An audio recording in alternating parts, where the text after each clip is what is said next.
This is John Krakauer. In this chapter, I will refute multiple claims by Michael Tracy in multiple videos that I lied when I said I helped fix the ropes on the Hillary step.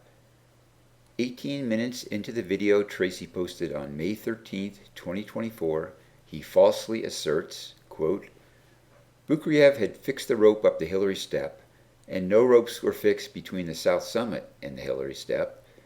As such, the only ropes to be fixed were above the Hillary step, and Krakauer writes in his book that he opted out of fixing the ropes and headed to the summit directly. End quote. 26 minutes into the video posted on May 21, 2024, Tracy states that I falsely claimed to have been fixing the ropes in an interview I did with Outside Online. Here, with some context, is what I actually said in this interview.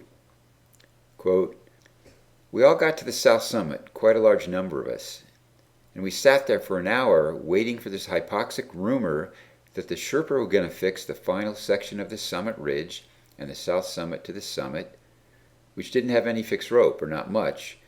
A few bits were coming out of the snow, old rope. We took it upon ourselves to finally say, well, fuck, we'll do it. What's the problem? Who's got the rope? Some Sherpa coughed some up, and the other people coughed some up, and I was basically carrying rope. But Anatoly let it out, and Neil was belaying him. End quote. Tracy's allegations that I didn't participate in fixing ropes are demonstrably false. When I was at the south summit, I grabbed a 100-meter-long coil of 11mm static rope from Angdorje that weighed 17 pounds. I carried it across the exposed traverse to the base of the Hillary step, and then continued carrying it up to the top of the step. Hauling heavy coils of rope up to the place where they will be fixed is an essential part of any rope fixing operation. Below is an excerpt from a transcript of the tape-recorded debriefing session held by Fisher's team at base camp on May 15, 1996, which was published in the paperback edition of Anatoly Bukriev's book, The Climb. It confirms my role in fixing the ropes. The excerpt begins with Bukriev speaking about what he saw when he arrived on the south summit. Quote, Bukriev, I didn't see fixed ropes. Scott told me maybe Sherpas will fix line. But I didn't see nothing, no initiative from nobody. I told Neil, you will belay me and I go to forwards. Then I saw some 2 guides from Rob Hall expedition go behind me with long rope. Beidelman. Actually, Andy Harris was a guide, and the other was a client, John Krakauer. Bukriev, yeah, but strong climbers, I think. Beidelman, yes. Bukriev, and after Hillary Step is one also little steep place, but with crampon, with ice axe, not so difficult. Our ropes is finished. We go to summit and... Beidelman. Actually, from there, Anatoly, I stopped and got the rope from John Krakauer because I wanted to fix that section because of the wind. Andy and John asked if they could go around me because their oxygen was low. I said fine. I uncoiled the rope. It was very long, maybe 100 meters. Martin was below me. I asked Martin if he would help me pay out the rope and tie the end to an anchor, which he did. I started up. I made it maybe 20 or 30 feet until the rope caught in the rocks. I had to come back a little bit and wait. Martin finally helped me untangle the rope from the rock. I continued up to a snow stake, tied off the rope. There, the remaining 40 or 50 meters, I walked up further to fix.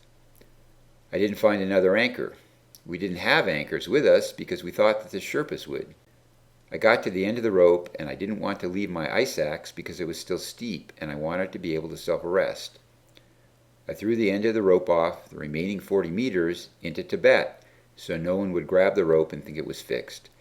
And then I continued up to the summit and arrived there about 1:25 to 1:30. End quote.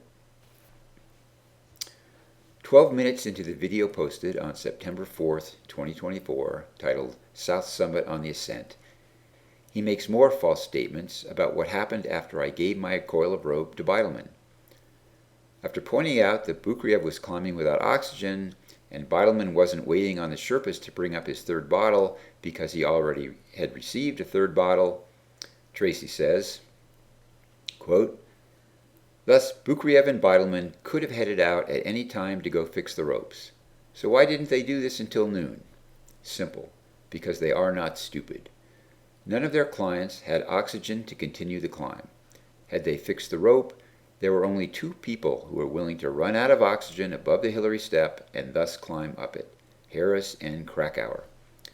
As Mountain Madness guides did not wish to fix the ropes so that Adventure Consultants climbers could beat them to the summit, they waited until their own clients had the oxygen brought up and then fixed the ropes so that the Mountain Madness clients could use it.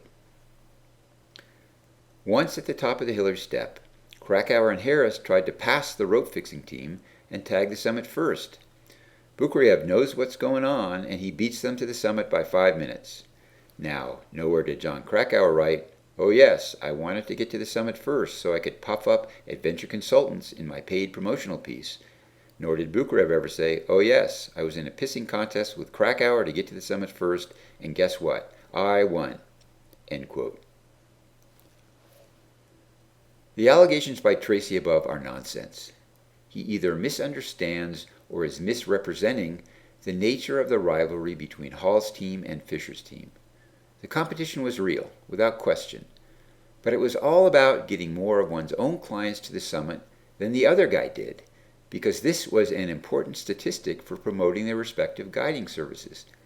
Neither Hall nor Fisher cared whether their clients got to the summit before the clients from the other team, because such information wasn't useful for marketing.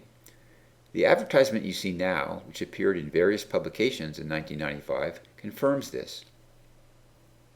Additionally, when I interviewed both Bukriev and Beidelman in the aftermath of the disaster, neither guide gave any indication that they wanted to delay fixing the ropes on the Hillary step because they were concerned Rob Hall's guides or clients might beat them to the summit.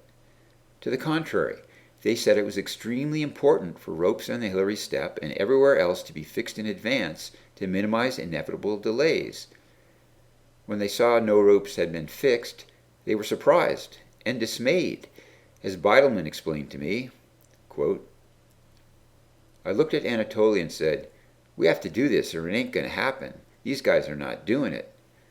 Angdorje and Lobsang, with one Sherpa from each group, were supposed to go up way before everybody else and have it fixed. It didn't happen, and I don't know why. I had one piece of orange Perlon rope left. You came behind us. You had a coil. We didn't know you had it, or we would have probably fixed it on that dangerous first part of the traverse. Tolley and I weren't really prepared to fix. We didn't have any ice screws, no pickets, no nothing. Thank God I grabbed that coil of rope from Lopsang when I passed him at the southeast ridge. Tolley found one non-essential stake on the traverse to the bottom of the Hillary step and chopped it out. He took it with him and ended up placing it at the top of the step to reinforce the existing anchor to that rock up there." End quote. In his book, The Climb, Bukriev confirmed what Beidelman told me. Quote, "After waiting almost an hour on the south summit, I began to understand that nobody was going to take any action. So I spoke with Neil, and we decided that we would work together to fix the ropes to the summit." End quote. At the 1342 mark in this video, Tracy elaborates on his unsubstantiated speculation that Harris and I were angling to beat Bukriev and Beidelman to the summit. Quote, "It is rather obvious that Krakauer and Harris did not want the Mountain Madness clients passing them and thus reaching the summit prior to them, especially given that the Mountain Madness clients had left the South Col well after the Adventure Consultants group." End quote. At the 1411 mark, Tracy says, quote, "Rob Hall was below South Summit and never instructed anyone to leave with nearly empty oxygen bottles when waiting 20 minutes would have allowed their Sherpa to arrive with fresh bottles. Of course, 20 minutes would mean that Sandy Pittman would be back in front of Krakauer, and when Pittman had passed Krakauer earlier that morning at the balcony, it really annoyed Krakauer. Krakauer would rather risk running out of oxygen rather than experience what he himself had referred to as his, quote, frustration and anger at having been passed by Fisher's group earlier that morning." End quote. Here we see that Krakauer exhibited classic hazardous attitudes that put his life at risk and that of the guy who was assisting him to the summit." End quote. Tracy utters numerous dishonest and misleading statements in the nearly 4 minutes of video that the excerpts above were taken from. For example, Tracy deliberately misquotes what I wrote in Chapter 12 of Into Thin Air when he says, quote, "Krakauer would rather risk running out of oxygen rather than experience what he himself had referred to as his, quote, frustration and anger at having been passed by Fisher's group earlier that morning," end quote. Here's what I actually wrote. Around 4:15 a.m., Mike Groom gave us the go-ahead to resume our ascent, and Ang Dorje and I started climbing as fast as we could in order to warm ourselves. Taking turns breaking trail through the calf-deep powder, Ang Dorje and I reached the crest of the southeast ridge at 5:30, just as the sun edged into the sky.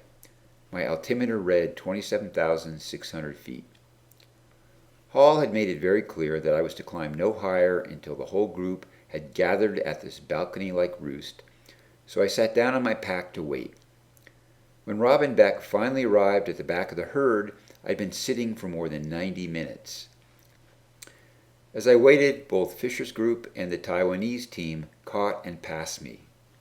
I felt frustrated about wasting so much time, and peeved at falling behind everybody else, but I understood Hall's rationale, so I kept a tight lid on my anger. End quote. My frustration had nothing to do with Pittman. It was about wasting 90 minutes of my limited oxygen supply simply sitting on my backpack going nowhere, and then ending up near the back of the line for good measure, making it highly likely I would get stuck in one or more traffic jams at the bottlenecks above. Tracy's claim that Andy Harris and I followed Bukariev and Beidelman when they headed out from the South Summit because we hoped to beat them to the summit is also nonsense. But Tracy is absolutely right about me wanting to stay near the front of the queue and arrive on the summit as soon as possible, because I was concerned that I might not get up to the top and back down to our tents before the 3 bottles of oxygen allotted to me were empty. Before our ascent, Rob Hall repeatedly emphasized to every client on his team, and at least a few people on Fisher's team, the importance of adhering to a timeline to ensure we got up and back down before our oxygen ran out. He said we would start climbing from the South Col, elevation 25,938 feet above sea level, by 11 or 11:30 p.m., after which we needed to set a fast enough pace to reach the balcony at 27,600 feet by daybreak, arrive at the South Summit, 28,700 feet, no later than 10 a.m., and be on the summit, 29,032 feet, by 11 a.m. Hall also told me the 3rd oxygen bottle that Sherpas would cache for each of us at the South Summit was intended to be used for our descent. Quote, "If you need to start using it before you're on the summit, you're looking for trouble, mate." End quote. When I arrived on the South Summit, it was already 11 a.m. By the time Bukariev started climbing the Hillary Step to start fixing ropes there, another hour had passed, so I believed it was imperative for me to remain close enough to the front of the pack to avoid getting stuck in another traffic jam that might delay me even more. That's why I put that heavy 100-meter coil of rope over my shoulder and followed Bukariev and Beidelman up the Hillary Step to help with the rope fixing. In Chapter 13 of Into Thin Air, I wrote the following about what was going through my mind when I shot this photo. With Beidelman paying out the rope, Bukariev did a masterful job of leading the pitch. But it was a slow process, and as he painstakingly ascended toward the crest of the step, I nervously studied my watch and wondered whether I might run out of oxygen. My first canister had expired at 7 a.m. on the balcony, after lasting about 7 hours. Using this as a benchmark, at the South Summit I'd calculated that my second canister would expire around 2 p.m., which I'd stupidly assumed would allow me plenty of time to reach the summit and return to the South Summit to retrieve my 3rd oxygen bottle. But now it was already after 1, and I was beginning to have serious doubts. Clearly, my decision to keep heading for the summit before picking up my 3rd oxygen bottle was reckless, irresponsible, and incredibly stupid. I needlessly endangered not only myself, but other people on the mountain too. Tracy is right about this. I also need to acknowledge another one of the genuine errors Tracy identified in my book. He found it in the final sentence excerpted above, in which I wrote, quote, "But now it was already after 1." End quote. At the 6:26 mark in his video, Tracy says, in Krakauer's book, he claims to have climbed from the bottom of the Hillary step to the summit in less than 12 minutes. So either Krakauer climbed that section 4 times faster than some of the best climbers in the world, or he is inventing his climb to push his narrative. End quote. I'm grateful to Tracy for pointing out this error. Clearly, I could not have ascended from the base of the Hillary step to the summit in 12 minutes. But he is mistaken when he suggests that I ever claimed to have done so in my book or anywhere else to advance a narrative. The confusion was the result of an inadvertent typo. When I typed 1:00 in the sentence above, as I was writing the manuscript for my book, I had meant to type 12:00, which was the correct time, but I accidentally dropped the 2 in 12. This typo resulted in the time being erroneously published as 1. I have no excuse for not catching this embarrassing blunder until Tracy discovered it. And while I'm acknowledging genuine errors Tracy has identified in Into Thin Air, here are 3 more. 1. In Chapter 2 I wrote, quote, "In 1924, George Lee Mallory was 38 years old when he died attempting to reach the summit of Everest." End quote. This is incorrect. Mallory was born on June 18, 1886, and probably died on June 8 or June 9, 1924. He therefore perished at least 9 days before he reached the age of 38. 2. In Chapter 13 I wrote, quote, "The Montenegrins, who'd gotten even higher than Goran Krupp, the Swedish soloist, had installed some fixed line on May 9th, but in their inexperience they'd used all they had in the first 1,400 feet above the South Col, wasting it on relatively gentle slopes where it wasn't really needed." End quote. I should not have written this. It was presumptuous of me to speculate they'd wasted all of their fixed line by installing it well below the southeast ridge and Hillary Step. It's likely they were still carrying enough rope to fix the Hillary Step when they turned around below it because of high wind. Furthermore, I was very grateful for the rope they'd fixed when I descended from the balcony to the South Col into the rapidly intensifying storm on May 10th, when I was exhausted and out of bottled oxygen. 3. In Chapter 17 I wrote, quote, "Both Ang Dorje and Lakbachiri were cold and wasted from climbing to the summit and back just the day before, when they headed up from the South Col on May 11th to attempt to rescue Rob Hall from the south summit." End quote. This is incorrect. Although Ang Dorje reached the top on May 10th, Lakbachiri turned around at the south summit. I owe thanks to Michael Tracy for pointing out all of the errors above. I will correct them in the next edition of Into Thin Air.